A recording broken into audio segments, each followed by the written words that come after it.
All right, welcome back to a entirely U.S. based edition of Hollinger Duncan. I'm Nate Duncan. I have no real credentials. John Hollinger has many real credentials. Worked in the front office for the Memphis Grizzlies for 7 years, and one of the godfathers of NBA analytics. But you never had to pull me back in. I was always in. So I don't know who actually says that. Like, what is that actual reference to Godfather? Do you know? Like, once I think I'm out, you pull me back in. Oh, Because I only know it from Seinfeld. I can't. I mean, I've seen the movie, but I guess it's just like that specific moment passed by I me. don't remember. I actually thought that was. See, I think of that as Goodfellas. Oh well, But maybe do I that just is. have this Okay. totally wrong? I don't know. I generally, if it involves movie, I am the wrong person to ask. But Yes, it is. Oh no, it's from Godfather Part 3, which I have not seen. that's the one with Okay. the Ewoks, right?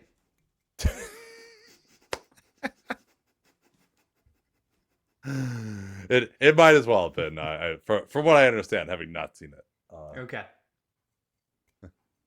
Godfather Part 3: The Search for More Money. Yes. Oh wait, that's Spaceballs. Okay. Well, we got a lot of stuff to catch up on here. We've had all of the early camp news, all of the. Oh, by the way, this guy had a surgery that we had no idea about. Oh, there was a lot of that this week, right? Oh yeah, yeah. We'll get to all of those. Did you ever have that, by the way, where a guy came in and like, was it ever the case where you're like, oh wait, this guy actually is not ready to play? Have you ever experienced that? At a shape wise, yes. Injury wise, I can't remember one. Um, yeah, where it was like Parsons was healthy right at the beginning, not. right? I was gonna say not even with Parsons. Yeah. So no, I don't have one of those where it was just like the guy showed up. It was just like, yeah, he's hurt, or we were like, yeah, let's not tell anyone about the surgery for a while. There weren't any of those either. Like we Yeah. took. Well, actually, the Grizzlies still do that now, right? You get the mid-July bulletin, like, hey, guess what? Memphis Grizzlies offseason injury update in your email. You're like, oh no, let's see what this is. Yeah, well, the Grizz have gotten a little bit more transparent over the years. They've had a lot of practice. Yeah, really. Yeah, and I mean, I've always felt like Philly is the least transparent. I mean, Charlotte under the radar will give you nothing. Mhm. Like going back to like the Mark Williams thing. So, but yeah, Philly. I mean, I think though with that article that came out over the summer, I think a lot of that is just driven by what Joel wants rather than even necessarily what the organization wants. Yeah. I mean, when you're dealing with your star players, it's just a different process than it is with the other 14 guys, and that's just how it works. All right, well, let's talk about Jonathan Kuminga and Golden State, and then we can also talk about what this Golden State team is actually going to be now that they've signed actual players. Jonathan Kuminga ends up 2 years, $48.5 million. He did have to. I'm Excuse me. sorry. What? No, 46.8 million. Oh, there's some bullshit in that. They got to 48.5 by including the entire trade kicker if he is traded the first day that he's eligible. Ah, yes, the old Rashawn Holmes move. All right, so he did. So basically, because that's what we were thinking was that he got an extra $2 million, but Nah. that's actually yeah. So yeah, first year salary of 22.5. According to Keith Smith from Spot Rack, give him credit for he posted that first. Yeah, so our long national nightmare is over. Kaminga has signed. I thought we had 3 more years. Yeah, Sorry, really. sorry. What was I going to tell you? The whole interesting thing with restricted free agency is the agent side is trying to bluff the team. Like, I'm going to take the qualifying offer. I'm going to do it. No, really, I'm going to do it. Even while knowing the whole time the qualifying offer is almost certainly not in their interest. Like, I thought the Nets actually screwed up by getting to a situation where Cam Thomas took the qualifying offer, especially without a cap room they had. It's like, what are you doing? Like, give him a balloon 1-year deal, and then Yeah, so you can trade least, him, you mean? Yeah, Yeah. yeah, exactly. So I thought they really blew it there. They don't seem to really like Cam Thomas, do they? Well, but he's on their team, and they like, man, I don't know. Like, I guess they wanted him. If you get him well, here's the thing: they're not even at the floor yet, right? Like, I mean, I guess the one thing you could say is the lower his salary for this year, if they wanted to bring him back, that would keep his cap hold as low as possible for next year. That's maybe because they're trying to use cap space next year. So, because they don't have their pick in 27. So maybe that's what it is that, I mean, surely they tried to trade him. He wasn't healthy enough last year to trade anyway. mm-hmm. We've seen that style of guard is not going to garner a first round pick, but they also just don't really want to invest in him, it seems. But they also sabotage his trade value, because now you trade him to another team, he loses his bird rights, and he can also refuse the trade, obviously. But his next team isn't going to want him on that number because they can't re-sign him unless they're going to be a room team also. So I don't know. I just thought the Nets probably overplayed their hand there, given what they're. I mean, maybe, but who cares? Like, he was never going to get a first round pick in a trade anyway. So, might as well just like keep him around and, give your fans at least something to pretend to like while you make sure that you tank better than last year. So anyway, let's get back to Golden State. So I mean, some of the danger of reporting, of putting every offer out there in multiple interviews is that then when you just have to suck it up and take one of them, you don't look that great. Now, all right, did the offers improved slightly since July 1st? Yes. But as you mentioned, like, this really just has been a long national nightmare. So I don't know. What do you think of it ending up here? I think this was a fair resolution given the market for Kuminga. I mean, it wasn't. There were teams who were willing to pay him something, clearly, like Phoenix and Sacramento, but it's not like his value was through the roof. I think Kuminga, if he's at 24, you pick up the option, then you have his early bird rights, so you'll be able to get to a number to keep him if you like him, if you're the acquiring team in a trade involving him. So I think that part works out. Golden State retains his trade value, yes, but I think his ability as a matching salary. I think having him start at that 22.5 figure that he's going to start at is key to keeping them under the second apron. So basically, you want him on as high a salary as you can get and still stay under that second apron, because you're going to trade him out and probably take less salary back when you do a deal with him. So the Horford deal caps you at the second apron, so you can't go above it, but you kind of want to get to it, I think, if you view yourself as likely to trade him in season. And the Warriors are basically walking right up to that line. They'll have Melton on a 2-year minimum, so he counts at like almost 3.1. Seth Curry or Guy Santos, I guess, would have to be waived before opening day. And then they could fill that 15th spot back like 3 weeks later if they want to really go right up to the limit. So I'm guessing that was communicated to Seth Curry before they signed the deal, right? Like, that would be a major faux pas if that was not the case. So like, sign a camp deal with us. We'll cut you. We'll bring you back in a few weeks. Would not mess around with that with the star player's brother if that was not communicated extremely clearly, right? So that would be my expectation for kind of what they do in the short term. And then obviously, I mean, Kuminga is going to have some value for them in season just as a basketball player, but sure seems like this is going to end in a trade somehow. Whether they end up doing like the same exact trade with Sacramento, which they could do in season and would not have the Buddy Hield, Moody constraint of having to trade them to stay below the first apron, because the base year compensation issue wouldn't be there, so they'd be capped at the second apron, not the first apron. We're going deep in the weeds here, but so that could be an option. Doing a deal with Phoenix could be an option still, although the Suns don't have a first to trade. So there's still ways for them to go there. There could be another team that gets interested in season, depending on what happens with them. If the Bucks get off to a wobbly start, you wonder if they trade one. I think they still have a future first to trade, right? They could do something with Kuzma, who makes a little bit less, I think. So there's some interesting angles here. No, I mean, my biggest takeaway is the Warriors won the negotiation. Like, they are, I would say, one of the best negotiating teams out there.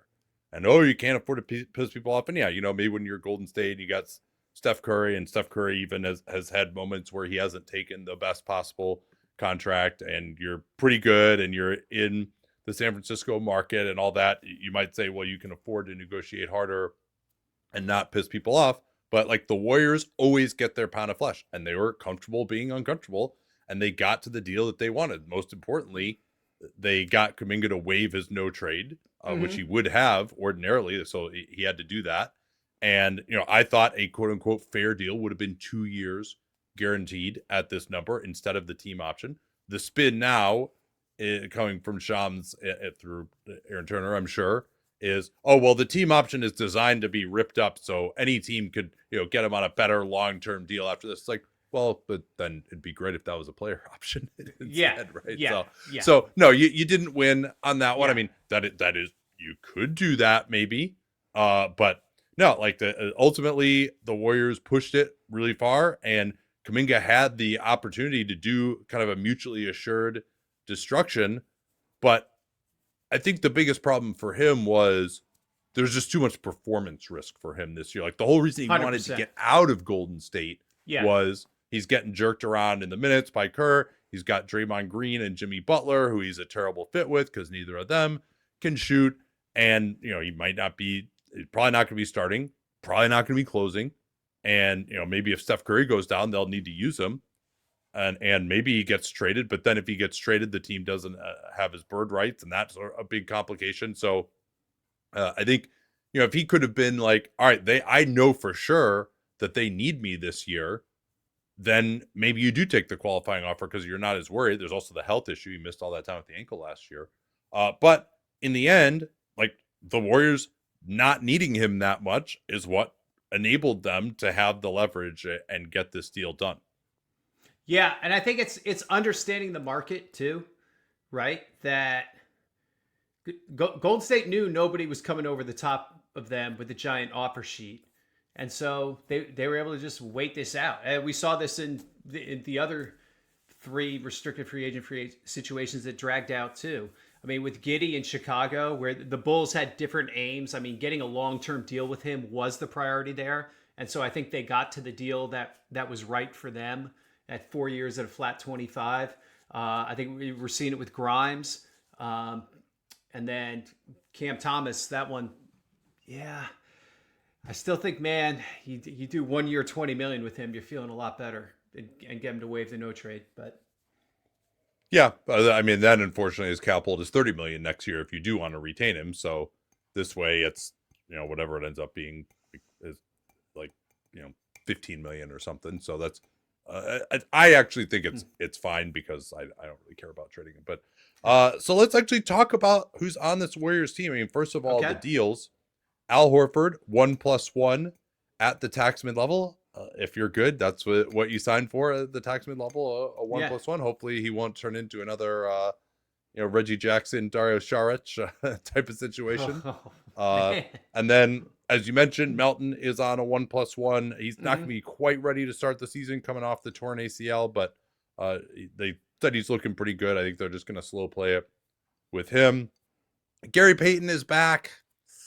I don't know. I Yeah. kind of feel like they might be able to do a little bit better with that roster spot at this point in time. Like, I think he's just sort of lost his defensive impact, but he's not someone who's going to complain about playing time. They still have Guy Santos as well. It's not as deep of a team. Brandon Pajemski also had surgery over the offseason, so I'm a little worried about that. We'll see how he looks. And then they got Kuminga back as well, and probably will have Seth Curry at some point during the season. But Curry, is really he's more of a in a Thanasis type of role at this point, I would say. I would say so. Yeah. Any comment just on these deals? I mean, Horford is probably the most noteworthy. Yeah, I mean, that's a great deal to get Al Horford on. IQ guy, I think he fits with their guys. I think how they used Quentin Post last year, I think showed the Warriors what they were missing by not having a stretch big before then. Yeah, they've always wanted one. They just could never get, like, they tried it with Saric, going back to the Mo Spates days, but they just they never had the salary slot to get someone who was actually good. Yeah, so Saric was a wretch big, actually, not a stretch technically. But yeah, so I think he's going to fit great there. High IQ player on a high IQ team. Even at his age, like, he still can switch, man. Like, he still can do it. So just not that big, not a shot blocker. So the Warriors are just small all over. So, but they're not as small if it's Horford and Green playing together in the front court. Yeah, I mean, I think, like, this really opens things up for them to still be big, but also play Draymond Green and Jimmy Butler together. And this is my feeling on the Warriors. I'm hopefully going to have Slater on to talk about them a little bit more detail now that we actually know he's on this team. I think people are dismissing them because they're old, and I do think that's quite reasonable. But if everyone on this team just plays the way that they played last year, I mean, these guys could easily be the second best team in the West to me. Now, the odds of that might be low, but, like, it's certainly possible. Like, yes, these guys are old. They're a year older, but it's not impossible that they could all be as good as they were last year. Oh, I think the Warriors have a great chance to be a top 3 seed in the West. Yeah, absolutely. Woo! Yeah. I mean, they're old, but they're good. Like, they were really good at the end of last year. And, it was Curry went out, but they had beaten the Rockets, and it took them 7 games, but I mean, they were clearly the better team over those 7 games. And then they won game 1 in Minnesota, and then Steph got hurt, and okay, now you're playing the Wolves without your best player, so yeah, you're going to lose. But I just thought they were a really good team by the end of last year, and a team that kind of knew who they were too. And for as old as they are, I mean, they're still, like, Pajemski could come back and be a lot better this year, in particular, I think.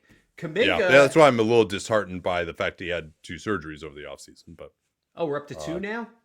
Yeah, a wrist surgery and a core surgery. Okay, then. But he was back on the court August 1st. So I mean, he's just older. Like, he could be better for sure. You're right. Yeah, and then whatever you get from Kuminga, I mean, it's not going to be less than you got last year, and it could be considerably more, maybe. Yeah. So that, like, there are upside cases dotting that roster, even though it is generally a quite old team. The 3 core players all being 36 or whatever they are, yeah, that's a little troubling. And then the next guy being 39. Yeah, then you add Al Horford to that. Oh, okay. So there's definitely a shelf life with this team. I think it was notable that Steve Kerr is just like, yeah, I'm going to coach this year, and then we'll see what happens. Do you want to talk about that briefly? That surprised me. Yeah. I mean, maybe it was just a really honest way of looking at. I don't know, that he just didn't want to sign up for a rebuild. But it's surprised me. I guess they didn't at least want to get the years written down in paper. What was your reaction? Well, I mean, you would have thought, okay, maybe he'll line it up with Steph and Draymond and them again, but I mean, I see no reason for him to do that, right? Like, do you think Steve Kerr would struggle to get another job? Absolutely not, right? Like, the first like good job that comes open, he can get it, and everyone's already like, well, what about San Antonio, right? Like Mitch Johnson. I mean, like, Kerr. It's hard to imagine Steve Kerr being here past when Steph Curry is here. I agree. And the Warriors have been very protective of their 2027 plan now, as well, because that's when Steph and Draymond and Butler are all off the books. Horford will be as well. they'll have nothing really at that point. We'll see if they do any extensions.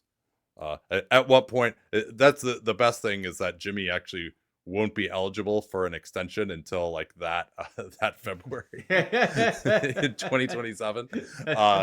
So he can't complain about it. So I mean, I think it's good business by him. I mean, if either he gets another 1-year balloon payment, he can do the Phil Jackson year to year. Like, what are the Warriors going to not want him back next year if everything goes well? Of course they will. And if Steph Curry, suffers a career-ending injury or something, or Butler and Horford and Draymond just aren't any good, and these guys are clearly, they missed the playoffs or something, which could easily happen.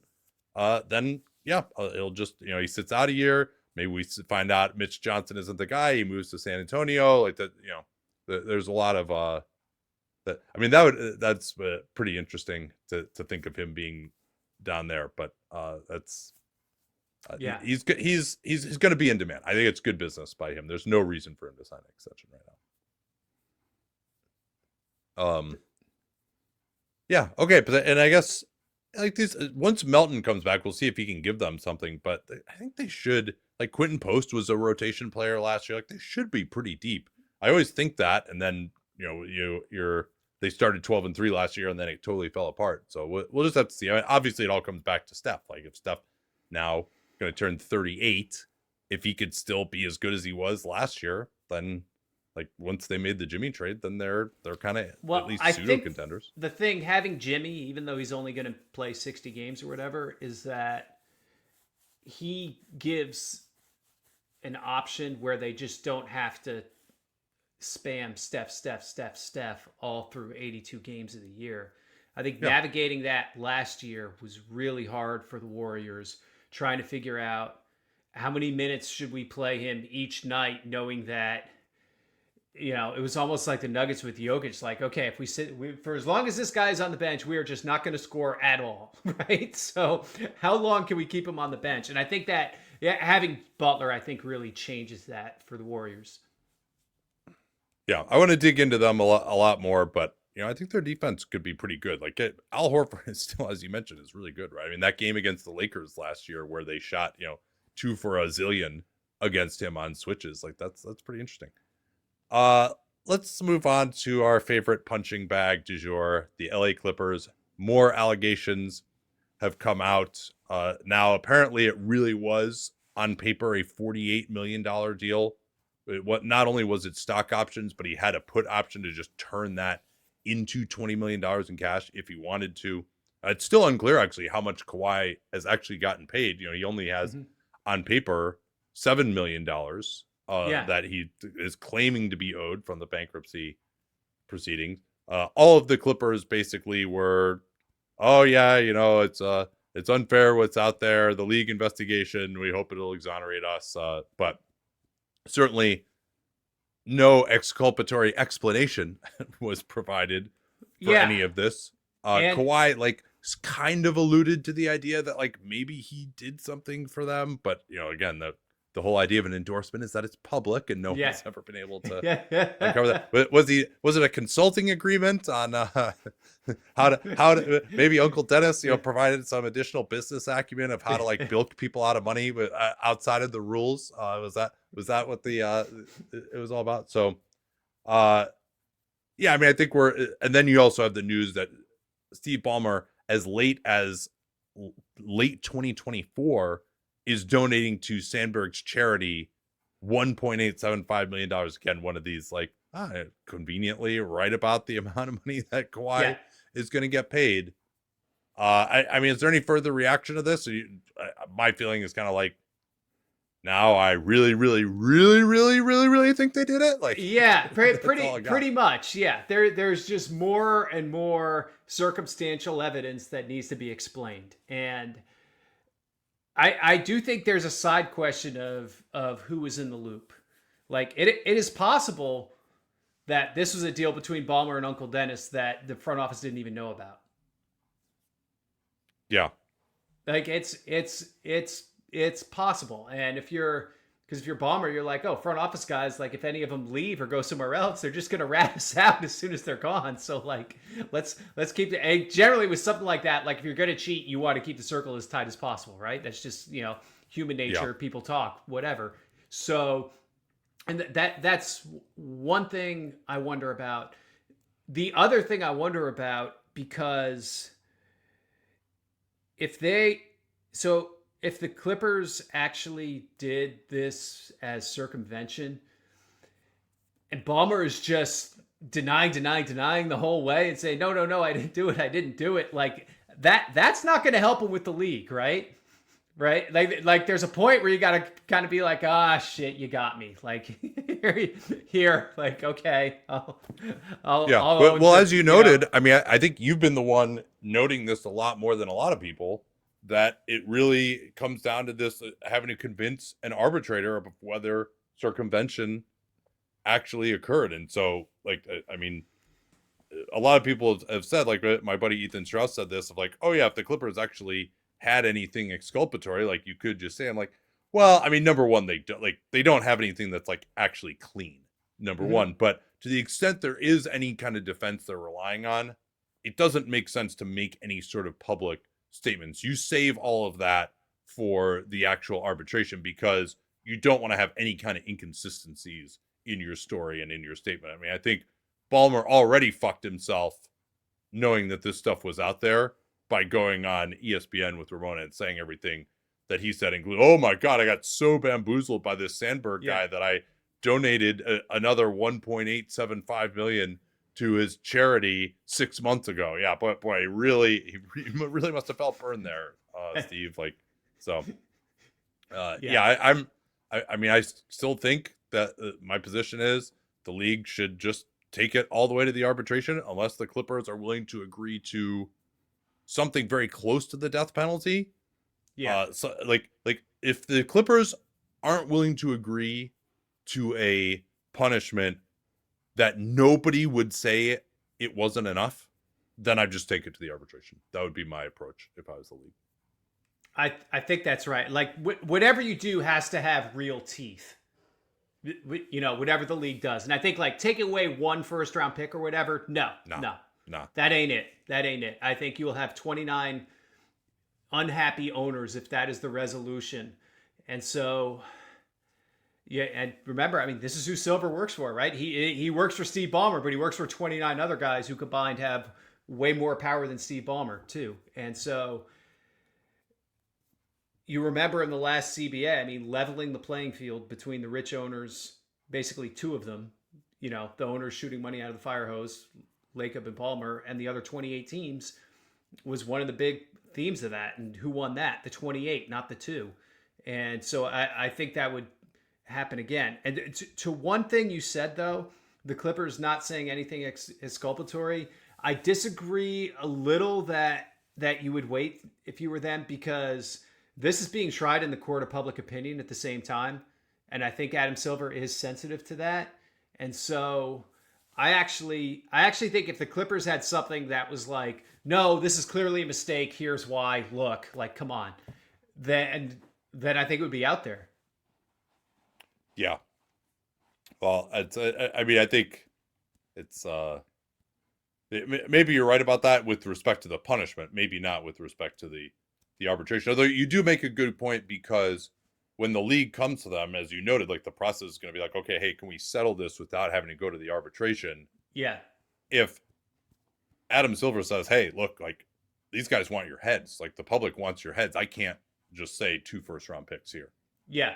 Yeah. Like, yeah. So if you're at that point, yeah, but that again goes to the idea that there's nothing even remotely that's going to satisfy anyone here. Also, quickly, Bradley Beal, one of our stealth surgery guys, had an arthroscopic procedure on his knee. Looks like he will be limited at the start of training camp. Does that mean he will be ready to start the season? Who knows? I mean, that's kind of anybody who's had off-season surgery. That's kind of the default. But you know, they definitely need Bradley Beal. Like they traded away Norm Powell so they could get him. Yeah. Yeah. You know what? We actually did have one of those. I remember. Vince Carter, the summer we signed him, had off-season ankle surgery. Yeah. Did you know that was coming? And he was like limping halfway into the season. Yeah, because he had it before we even signed him. Okay. Yeah. So, but it was. Did you like? Yeah, I guess if he has it before he's signed as a free agent, there's nobody who's like quote unquote responsible There's for nobody's sending out a press release. releasing So that. Yeah. yeah, yeah. Yeah.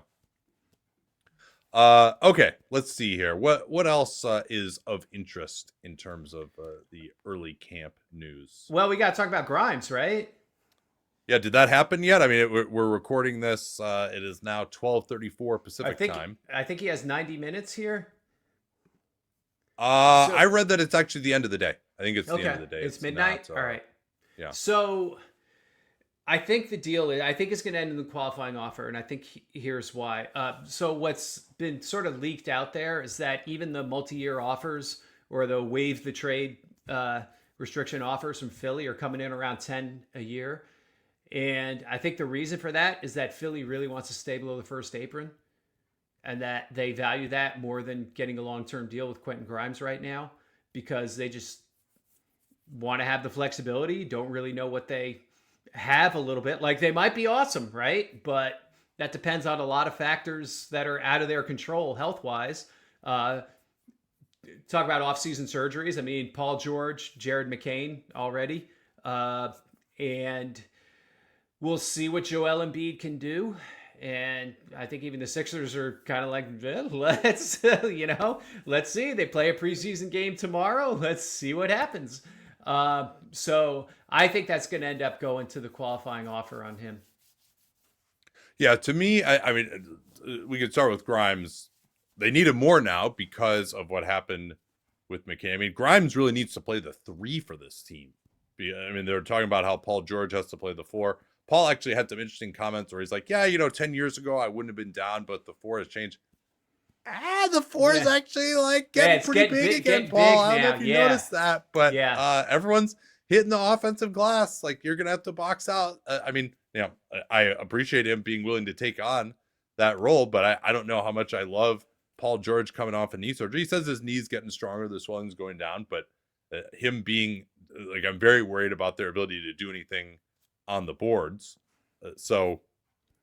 But yeah, I think Grimes at this point, because you mentioned the first apron issue, and a lot of that, the reason they're in that circumstance is because they're paying Joel and Paul George a absolute crap ton of money. I mean, they have 3 max players on the team, so this is where you get to, and where you just don't have the depth. Yeah. Well, and it's, again, this is one of those ones where, like, 4 years, $39 million, which is the offer that's out there. This always happens to Jarrell, where his terribly like just comically bad offer gets leaked, and then they'll leak back like, oh no, it actually wasn't that bad, but then we don't actually find out what it really was. It's like, okay, yeah, what was it, 4 years, 41 million? Like, I mean, just something that there would be zero reason for him ever to take. So it seems like they're just... Did they include the trade kicker? Yeah, that's right. But I think for Philly, again, like, you want Grimes on your team all year. Their feeling is probably like, hey, if he's good, we'll just pay him next year. And now there is a risk for them, I think, that especially if they have injuries, he could really blow up and play the way that he played. And at the end of last year, when they were tanking, I mean, I think Philly probably isn't putting a lot of stock on that. The league isn't putting a lot of stock in that. But next year, there should be more teams with cap space. If there could be a team that would value Grimes, in the over $20 million if he has a good year. And Philly, basically, as you noted, can't really afford that. Like, Joel's extension is kicking in next year too. Like, they're just unless this is a team that's truly competing, they're just not going to pay that. So that's the risk. Is that, I mean, could they have gotten him on 4 years at $15 million a year? Like, I would have done that, I think, just to have that value contract. I mean, but they're maybe thinking we can just get him on that next year. I think they're thinking they want the flexibility of being under. I think being under that first apron is important to them. I think that's really the trigger here, and like right at 10 million is the line for them to be over the first apron, and then. Yeah, but I would say that's more of a money thing than a flexibility thing, because they don't have any matching salary to trade. I mean, I guess that's true. They got Oubre, they got Drummond. Drummond. They could get to at least some kind of a player. Couple kind of low impact veteran guys at the end of the bench there. Oubre, the other quote unquote power forward on this roster. Yeah. I think that's and obviously that's they a let glaring issue. Yabusele go. They let Yabusele go as well. Like they could have matched that Knicks offer if they had wanted to. But then again, they would have been in the second apron as well. And I understand. They would have honestly, been at they would have been and they would have been capped at the first apron too, because it was. Oh no, I'm sorry, capped at the second apron. You're right. Yeah, it would have been tax exception. And honestly, given what this team has been, I understand Josh Harris just not wanting to spend the money at this point in time. I think the other underlying thing is they still have the flexibility to get under the tax if this looks like shit. Oh, you think they might do that? Yeah. You think that's a possibility? Yeah. Yeah. Okay. Yeah. Trade Kelly Oubre, bang, we're under. Yeah. I would imagine he's probably not going to play in the preseason. If he does, I will take it as a tremendously encouraging sign. But like, I'm kind of encouraged about Joel Embiid. Yeah. This year, like, I would say, I mean, the fact that we haven't heard the absence of negative reports is a really encouraging sign, especially relative to last year. So I think it's almost like you got to watch his first game and then you kind of know one way or the other. Well, I want to see whether he has the knee brace on, but apparently he did at least like some live stuff in practice. So that's he's certainly way ahead of where he was a year ago. As a result, people who have seen him say that he looked really thin, which I always thought was low hanging fruit that he either picked way too much of or didn't pick it all. So so I'm actually like mildly encouraged. Now, of course, it's Philly, so like shit's gonna go wrong in some respect. But like, if they could just get Joel Embiid playing 60 games at an all-star level, like this is like probably a 4 or 5 seed. Like they're gonna be heard from. So I've been so down on Philly over the years relative to everyone else because of Embiid's health, but I'm actually, Paul George can't hopefully be worse than he was last year. Everyone's very high on what BJ Edgecombe is doing. So like, I think they got some weaknesses, but they hopefully could fill them in season. De'Aaron Fox. I don't think I'll be playing on opening night because of a hamstring injury. Although he did say, I feel like I could play on opening day, but the Spurs are not letting me. I don't think I'll be on the court for preseason. Yeah. And we also have Dylan Harper had thumb surgery. So maybe it'll be the Castle show in the beginning of the year. Jordan McLaughlin. From way downtown on the depth chart. You don't feel great about Fox starting this extension that doesn't even kick in until next year, by the way. And I mean, it basically has not been healthy at all as a sport. I mean, he could have played through that finger injury last year, although he wasn't playing well, maybe in part as a result of it. It's their whole situation is that backcourt and how it works out this year. Maybe even more than how many games they're winning is going to be a fascinating storyline to me. Well, I think it will be because I thought they did a really bad job of incorporating Fox when they got him last year. Yeah, I agree. Like just way too much trotting to the corner and watching Chris Paul or Castle cook. It was like, what are we doing here?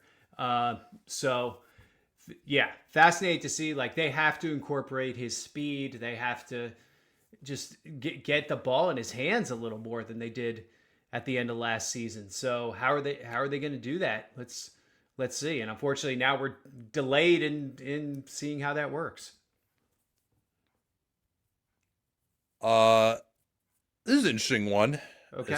I'll give our mock rookie extensions podcast some credit. Walker Kessler and the Jazz will not reach an extension. Yeah, I thought that would be the end game. I think it's more important for Utah to keep that low cap hold and cap space next year. I do think they will try to win next year. You either have to trade Markkanen right now, or you have to say like, okay, one more year of this shit so we don't give Oklahoma City the pick, and then like it's on. Like we're gonna use cap space. We're gonna thin out the herd with these young guys, most of whom, I mean, to be honest, haven't really been any good, and make a more sincere effort at trying to win. Yeah, it seems. I mean, although the Brooklyn Nets will be doing the exact same thing, so that'll be of note. I mean, also the other thing they can do is if it seems like they're just not even close to ready, right? Like let's say Keontae George is looking like someone we're not really going to want to extend throughout the season, and Ace Bailey, looks like he's really far away if it's even ever going to happen. Then maybe you now trade Walker Kessler, right? Because if they had extended him at the number he was looking for, which I'd imagine would have been at least mid-20s, given some of their contracts out there, that poison pill makes it really hard to do an in-season right. trade once you extend him. But if he's just on that rookie contract number, yes, then in-season trade still becomes a potential thing. So yeah, there's a scenario where they trade Kessler and Markkanen at midseason. I agree with that. Yeah, so that's noteworthy. And then, the Lakers have always been interested. They got DeAndre Ayton. We'll see if the DeAndre Ayton show works out particularly well this year. And yeah, I mean, I think his cap holds like 14 million, and if he started at 25 next year, like you do get another $11 million. I think maybe Kessler also had pretty big salary expectations, and the Jazz were like, well, we'll just take you to restricted free agency. But especially having it reported this early that it's just not going to happen, I thought was interesting. And I understand why he'd be aggrieved, especially because he basically got shut down with fake injuries for the second half of last year, even though he's having a great year. And maybe you're thinking like, all right, I was a good organizational soldier for that, and now like you're not going to pay me. I would understand why he would be upset about that, because he had some comments saying that he did have some disappointment with the front office. Yeah, it's interesting because so the last time we really saw that, I mean, I thought the Sixers communicate with Tyrese Maxey like, look, we're going to take care of you. Just chill, be patient. Like, and I don't know. I think the message is a little different here in Utah, where it wasn't like, hey, don't worry. Like we got 30 a year waiting for you on the other side. Just ride out with this. It was just like, yeah, we're just not doing a deal right now. We'll see. It was like, oh, okay. That's a little chillier, right? Yeah. And I think that's actually the right move. Now, the way we played it in the mock was that we kind of said, hey, we're going to give you this deal next off season if we don't trade you, and we'll give you at least some. If we do trade you, it'll be to somewhere that will also pay you.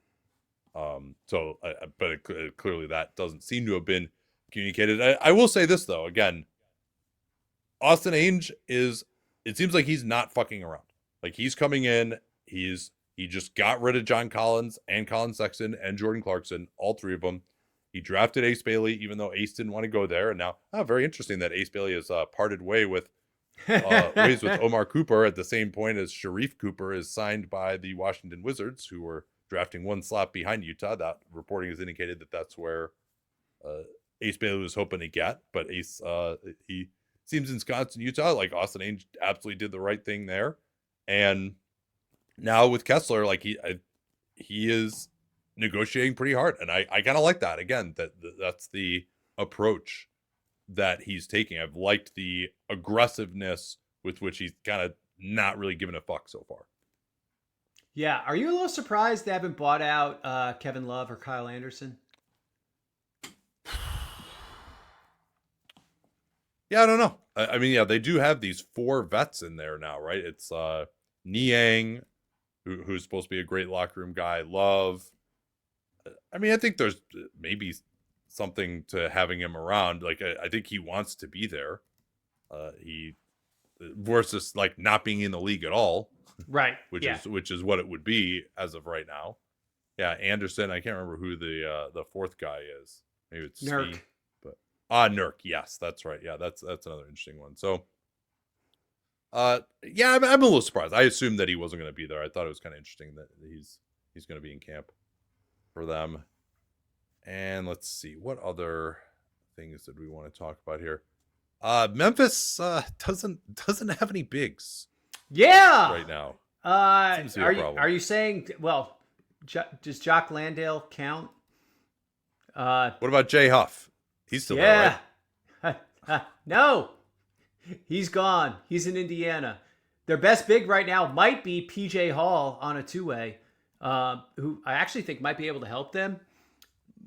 But yeah, no Zach Edey, no Brandon Clark. That's rough, man. Jaren will have to. They'll probably see a lot of Aldama with Jaren in the front court. Yeah. Well, Jaren is not supposed to be back for the start of the season either, right? Yeah, that's true. Yeah, so we'll see. Oh man, yeah, this is rough. Yeah. It's basically Landale and Aldama. And Landale, Aldama. The next biggest player is GG Jackson. But I think PJ Hall is going to end up playing as I look at this, and I think he might be okay. But it is still obviously suboptimal for Memphis, where their basic formula for winning is to rack up regular season wins because they're deeper than everyone else. And this just chips away so hard at it, where, they're using second and third line guys now for too many minutes to really win that way.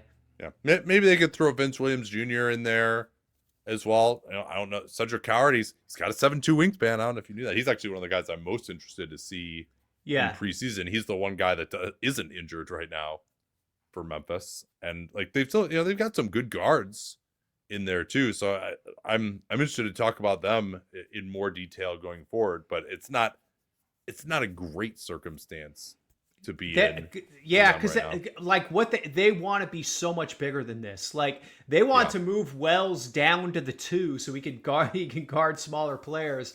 Play Coward at 3, Jackson at 4, and then have Zach Edey, at 5, and then Clark's like a change of pace. Like they want to be huge, even though they play fast. They want to be huge at the same time, and like this, you can't line up that way with the injuries they had.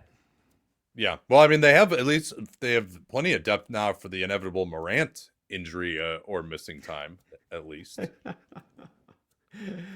So, yeah, I mean, KCP is on this team too. Like that, and I don't know. Yeah, I mean, maybe you're right. Maybe PJ Hall will be another one of these guys that Zach Kleiman is just going to 3D print. It was just going to be good all of a sudden that he pulls out of his ass. So with this team, I'm never willing to say they're too thin until the season actually starts. I agree with that. I'm a little worried. I do think like getting at least to the play-in, I don't think is that big an obstacle in the West this year, because I think there are 5 teams that I think are pretty likely to not get there.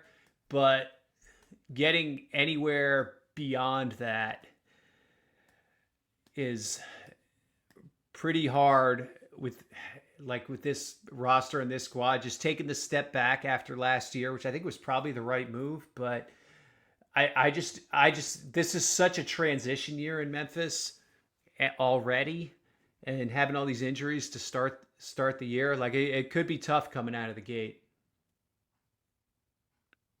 Houston, Kevin Durant said, I do see myself signing a contract extension. I can't tell you exactly when that will happen. I do see it happening. He's been eligible since the moment the trade took place. It seems like maybe they're trying to figure out what's going to happen with Tari Eason before they know how much money they have, because Houston could get very expensive quite quickly next season if they have Eason on a big extension and also KD and Fred VanVleet now likely opting into that. Maybe they could, with his ACL, $25 million, maybe they could get him to opt out of that and lower his per year number and give him a longer term deal. I don't know if you'd want to do that though, frankly, with him being 32, coming off a torn ACL and being an undersized guard. But I think that's for Houston. You feel confident that KD is going to get that done? Yeah, I think what's being telegraphed here is that it's probably not going to be a max, and we'll see. Is the second year going to be fully guaranteed? I'd like probably, but I think there's going to be some. It's not going to be for the full freight where he's going to get like 60 million or whatever. Like I'd be really surprised if that's where they end up. That they really have to watch that second year, especially on an extension, because that's when Amen Thompson would be likely to be getting a max, right? Yeah. Dorian Finney-Smith in the offseason injury pool, by the way. Again, I think we're kind of seeing why maybe the Lakers weren't as interested in bringing him back, and why he only got 2 guaranteed years when it seemed like there are a lot of suitors out there for him. Yeah. Now, Yeah, so he's been running, but did not discuss a timeline. And Rafael Stone said he was on schedule. We don't know what that schedule is. Yeah. He has not been cleared for basketball activities. He's likely going to miss time to start the season. And So yeah, go ahead. interesting to me you brought up Eason. Do you extend him if you're Houston? No. That's the one guy you can trade, right? Like partly this is them painting themselves into a corner this offseason. But that's the one guy with expiring money that has trade value, just like super easy to put in a deal if you're trying to make some kind of wham move, right? It's like, okay, we'll trade Van Vliet and Eason, and we'll take back a $30 million Well, they can't player. trade Van Vliet unless he approves. You're right. I take it back. Yeah. I take it back. So it's actually... Well, you told me that last week, so I figured out. Okay. Okay. So so it's like, but they've got Adams, they've got Finney-Smith, they've if they could even move Reed Shepherd if they wanted to. They got Capella. They have some matching salary. But those matches are matches teams don't want because there's so much money in the out years. Like I can't imagine another team being like, "Oh yeah, we'll take the Adams contract, sure." So I think Eason in that mix is so much more tempting. And then if they make that kind of move, they're not going to be able to pay Eason on top of all these other guys anyway. So I don't know. To me, I would pump the brakes on paying Eason just because even if it ends up costing you more a year from now, like they just need that in-season flexibility. Let's see what they get from Shepherd and how Amen Thompson looks like on the ball. But man, like they might have like nobody who can dribble, right? So I don't know. It's possible. Their roster is so top heavy with these deals they did. Like that Capella deal, I think is looking really bad already because it's just like they totally didn't need the guy, and it's like 3 years and $20 million now. Now they're really handcuffed and going in different directions that are much more valuable for them. Yeah, again, I mean, I think they wanted to leave Reed Shepherd as the only club in Ime Udoka's backup point guard bag. Now, for Eason, and let's take away their specific circumstances. What would be a fair extension for him? Like you and I haven't really talked about this. Like he's someone who I think is polarizing. I think he's kind of overrated personally. Now, like he does get a lot of blocks and steals, but I think as an offensive player, I'm not really that into him as well. I don't really trust his shooting. He makes mistakes. Like he but he'll get some offensive rebounds and stuff. Like the analytics really love him. I would say though he also hasn't necessarily been healthy. There are probably some people who are like, "Oh, this is a $25 million a year wing," and I'm kind of more like, "Hey, a little bit above the mid level is more what I would be comfortable with." An extension. Where do you come down on that? Yeah, I'm kind of in Jabari territory on him. Like, yeah, something around 22 to 25 million a year, I think is about right on him, where you're paying him to be a fifth starter or the best player off the bench. I wouldn't really go beyond that. I think his half court fit issues on a good team, I think are a little concerning. The injury track record is a little concerning. You're right that he's a little bit of a chaos agent, which I think probably translates better in the regular season than the postseason. But then, like for Houston specifically, to me, Eason's best position is the 4 and then maybe the 3. And like they got so many guys there already. Like I just don't know how that works. Finney-Smith is injured so far, so let's see if he can come back and play at the same level he did last year, and then maybe it makes it easier to trade him. Like they could also be in a circumstance where they just really need him for this year as well, and then especially because now if they're going to move a men to the 1, they've got Smith, they've got Finney-Smith, and they've got him really at the 3 through 4. They'll probably use some double big stuff too, but I think they're going to need him for 25 minutes a night this year. And maybe if they decide Reed Shepherd is going to be the guy at the 1 and Thompson moves back into the front court mix, then that changes. But for now, I think I'm happy to hold on to him, but I also want the flexibility to trade him, and I wanted to make it through the year healthy. And I would just be fascinated to see, like, for that sort of player, is there going to be some massive offer sheet that they're just going to not want to match? Like, usually it's a guy who has a lot of upside who's going to get that sort of offer sheet. Yeah, you're right. I'd be surprised if they're going to get like the really terrifying offer sheet where they just have to say like, okay, uncle, you got us. Yeah, but And he's not going to be anyone's plan A, certainly.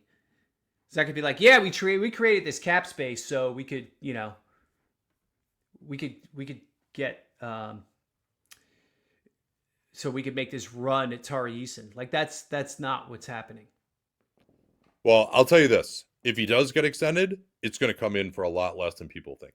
People are going to be like, oh, this is an amazing deal for Houston. Because of all these reasons, there's no reason for them to do it unless it's an amazing deal for them. And that's also just been their history of late. Yeah. Rafael Stone and his group have done an awesome job, I would say, of all these negotiations. Yeah, they're not. Their history is they're not gonna sign a bad deal on an extension. I think they've showed. I mean, Jabari's probably the closest thing where you would question it, and that one I don't know. We'll see. I mean, that has a potential. I think that's the Jalen Green special all over again, where it's like, okay, here's the salary match.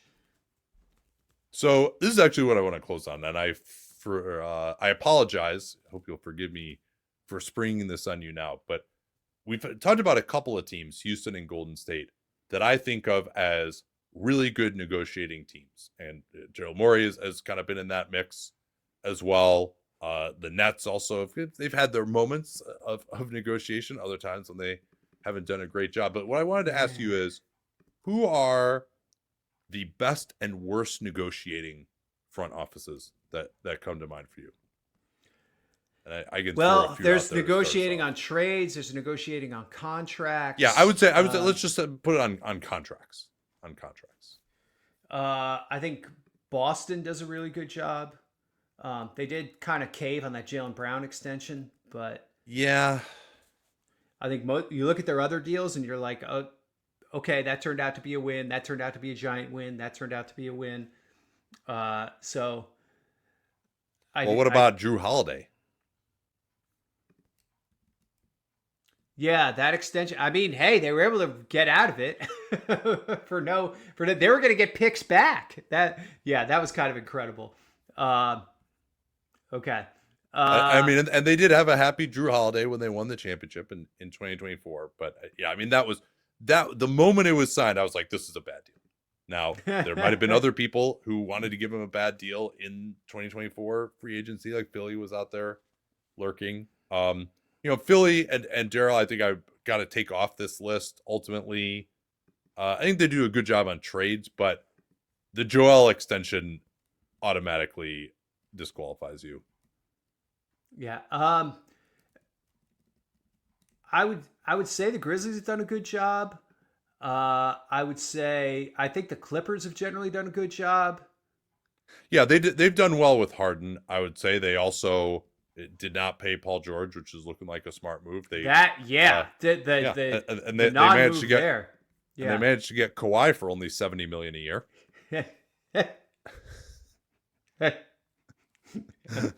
That's pretty good. Let's see. On the downside, I mean, obviously Phoenix. Toronto, I think, has done a really bad job. Well, so who is Phoenix? That Booker extension. Yeah, the Booker extension is up there for sure. That's pretty ugly. They did get, although that was the previous regime, I guess, they got a 5-year on 5 years for Devin Booker. I would say Denver is bad. Yes. Yeah, and I mean, Tim Connolly now has gone to Minnesota. The Denver's kind of maintained the same ethos. I can't say Minnesota's doing great either. Yeah. The way they just paid Towns, gave him the player option. I thought the Reed contract was pretty extravagant for some of the issues that they have as well. Even McDaniels.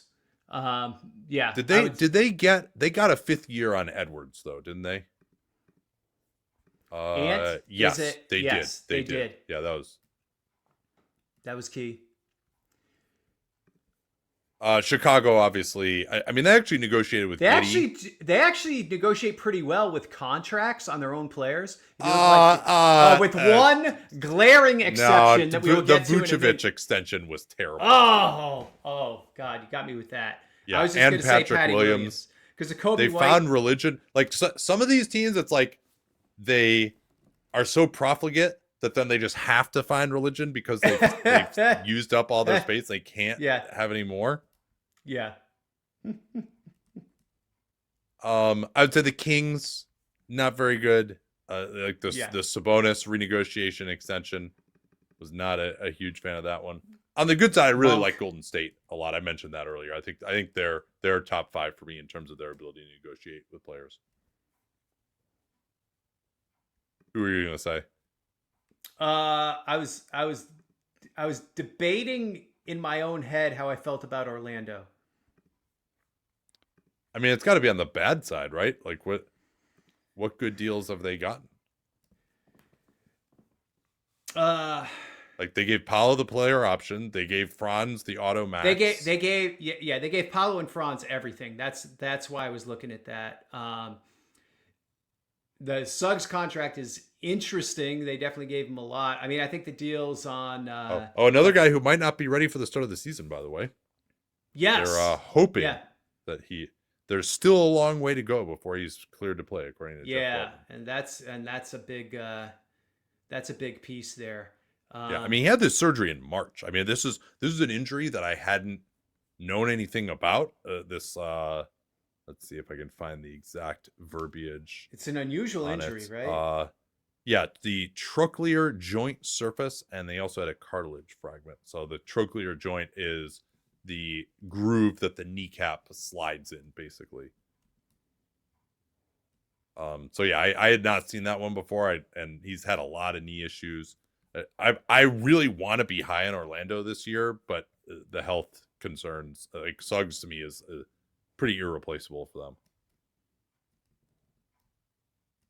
The Lakers team option, or sorry, team player option. Yeah. Although they are negotiating with LeBron, they're not just giving him whatever he wants. That's. I would say the New Orleans Pelicans are not a very good. Team. Yeah. Same with Toronto. Toronto just pays dudes. One more time. Yeah, Toronto. I mean, their 5 guys are like, they're basically almost at the tax with those 5 guys.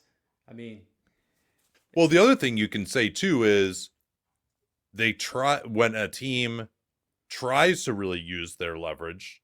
Because like negotiating isn't only just, hey, I'm just going to be a hard ass. Like sometimes you can't be a hard ass. Exactly. You got to read the room and read the rest of the market. Like Indiana with Miles Turner, for example, and Toronto with Fred VanVleet would be another one where they just let that situation get to free agency and they lost him for absolutely nothing.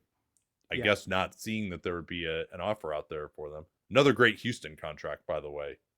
That 2-year max for him with a team option on the 3rd year. So, all right. So this would be my top. I'm going to say my top 3 best are Golden State, Houston, and then, God, as much as it pains me to say it, I kind of don't want to give them credit for it because they cheated, but the Clippers would probably have to be up there too for me. What about Oklahoma City? We didn't talk about them at all. Yeah, I mean, what good contracts have they actually signed? I think they signed a good contract. Well, Hartenstein. I mean, I don't know that was like some great negotiation. They just had the money and they gave it to him. Okay. Caruso, they paid an extension that's going to look pretty bad by the end. I mean, that was probably part of the trade. Yeah, looking here. Yeah, I thought of them, and I couldn't really get there. I mean, they've gotten a few decent ones on the back end. And they've like, I guess can't think of any like great. Yeah, what they've done more is kind of gone along with role players. Yeah. To drag out this window as much as they can. But yeah, now they're in a different phase. You got 3 max guys. They got Caruso, going to go up to 20. So yeah, get this next phase I'm is going to be much more monitoring. interesting. I'm monitoring Atlanta for possible inclusion here, especially since Ansi Salah came from Golden State. That they haven't just caved on Trae Young. They got a good deal How on they deal Jalen with Johnson. Yeah, how they deal with Trey and Porzingis and Dyson Daniels. They got Yeah. 3 big ones this offseason. Or I should say this, not offseason, this fall potentially. So I think that'll tell us a lot. Yeah, so Golden State, Houston, and yeah, who would be? I think those are the 2 that like really stand out. I mean, Memphis is pretty good too. Yeah. They got the 5th year on Ja Morant. I mean, if you set aside that Embiid extension, I mean, Philly's still got to be in there. I can't do that though.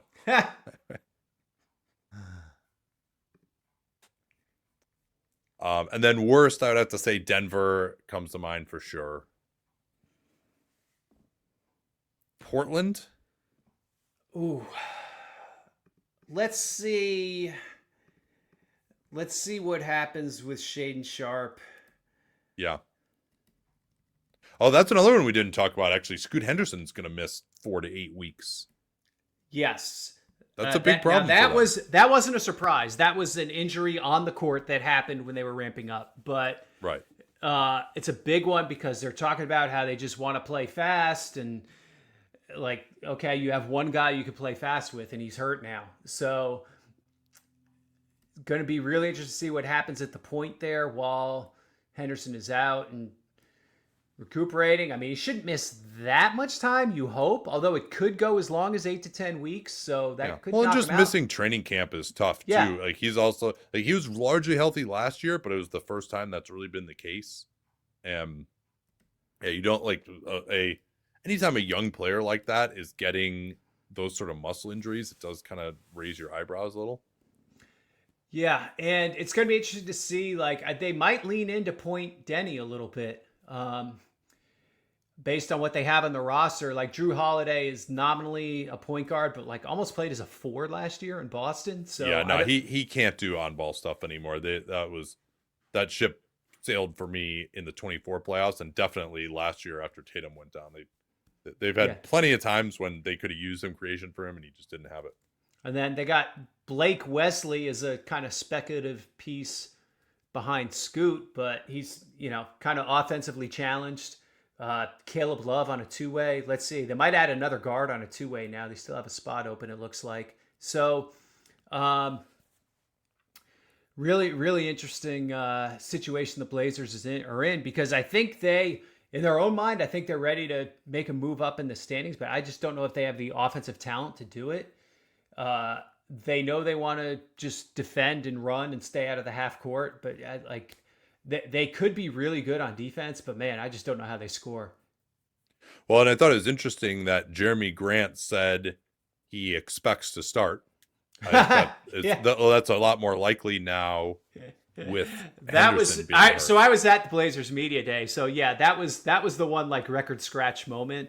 Obviously the Henderson injury makes it possible to start Grant at the beginning of the season, but then once Henderson's back, are you bringing Drew Holiday off the bench just to keep Jeremy Grant happy?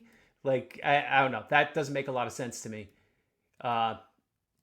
Maybe really they could rehabilitate him, but he just makes too much money for. I think they totally missed their window to trade him. No, you and I had a disagreement, and I was like, no, it's a totally fine contract because they could trade it. But then they never fucking tried to trade it, or they were just like, oh yeah, late first round picks are not worth it. And it's like, all right, well now you're stuck with this, guys. Enjoy 3 more years of this. Mm-hmm. But hey, at least Damian Lillard is back, right? Maybe he came back because Jeremy Grant was still there. Coach Lillard. Yeah, Lillard saying, by the way, he's not going to play. All right, well that was. I don't know that we need to like pick an official top best and worst negotiating teams. I think we hit on most of them here. It was awesome being back on video. I do still have a face for those of you who missed us on YouTube. I hope you will join us there. You can look to subscribe on YouTube and, of course, subscribe to Dunked On Prime to get every Hollinger and Duncan as well. Thanks so much for joining us. Until next time.